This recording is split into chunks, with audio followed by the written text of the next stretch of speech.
امریکی وزیر خارجہ اینٹونی بلنکن کی آخری پریس بریفنگ جمعرات کو اسرائیل اور حماس کے درمیان جنگ بندی اور یرغمالیوں کے معاہدے کے اعلان کے بعد افراتفری کا شکار ہو گئی۔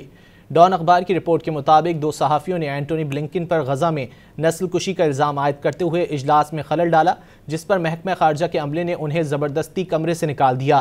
پہلی رکاوٹ امریکی صحافی میکس بلومینتھل کی جانب سے آئی، جنہوں نے جنگ بندی معاہدے کے وقت پر بلنکن کو چیلنج کیا تھا کہ جب مئی میں معاہدہ ہوا تھا تو آپ نے بمباری کیوں کی۔ میکس بلومینتھل نے پوچھا کہ آپ نے غزہ میں گھروں کو تباہ کرنے کی اجازت کیوں دی۔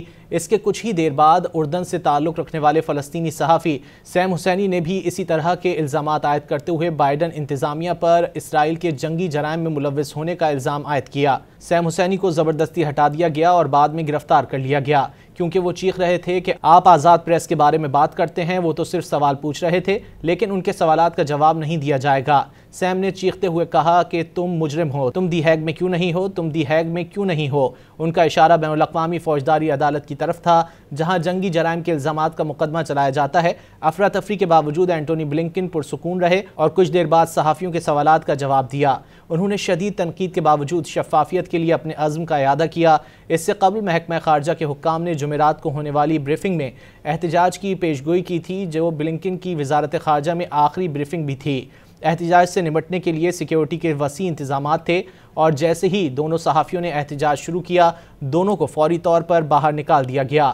بلومینتھل نے بعد میں ایکس پر پوسٹ میں سیم حسینی کی تعریف کرتے ہوئے انہیں قومی ہیرو قرار دیا۔ انہوں نے کہا کہ سیم حسینی اسرائیل کے خفیہ جوہری ہتھیاروں کا ذکر کرنے میں کامیاب رہے، اور ICJ اور ایمنسٹی انٹرنیشنل کا حوالہ دیتے ہوئے کہا کہ اس کے خاتمے کی پالیسی کیا ہے۔ امریکی وزیر خارجہ ٹونی بلنکن کو اس سے قبل رواں ہفتے کے اوائل میں بھی جنگ کے بعد تعمیر نو سے متعلق اٹلانٹک کونسل میں تقریر کے دوران 3 بار احتجاج کا سامنا کرنا پڑا تھا۔ مزید نیوز اپ ڈیٹس اور ڈیجیٹل سٹوریز کے لیے سبسکرائب کریں ڈان نیوز پاکستان۔